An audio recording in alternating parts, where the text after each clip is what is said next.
Calm, reflective, and slightly haunting. Told like a dark, ancient fable, one that challenges how we see myth and morality. They say her gaze turned men to stone.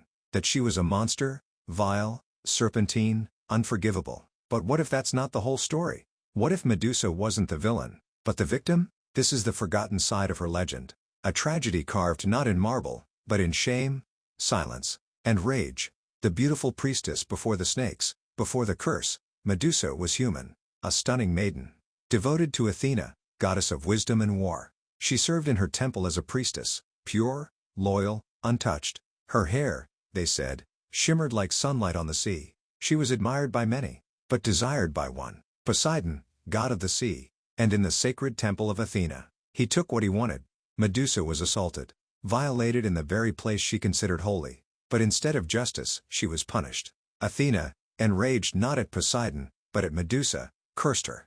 Her radiant hair turned to snakes. Her beauty became terror. Her face, once adored, now cast death upon any who looked. Becoming the monster banished, broken, and alone, Medusa fled to the ends of the earth. There, in the shadows, the myth of the monster began. They called her Gorgon. They feared her power, her stare, her rage. But what they feared most was the mirror she held up to the gods themselves. A woman wronged, made dangerous. Her power came not from cruelty, but from survival. The hero who slayed her then came Perseus, a young hero sent to kill her, not for justice, but to win favor, and impress a king.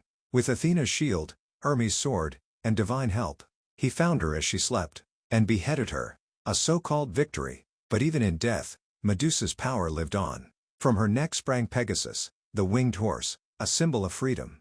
Her head was taken as a weapon, used by Athena herself, placed on her shield. Imagine that, wearing the head of the woman you cursed. Victim or monster? So who was Medusa? Really? A monster?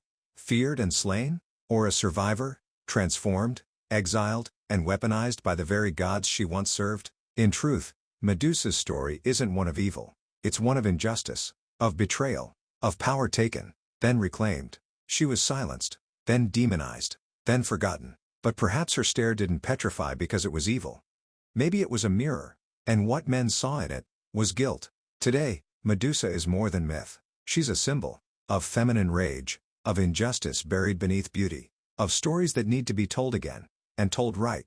So the next time you hear of the woman with snakes for hair, ask yourself, was she ever the monster? Or just a warning we still don't want to hear?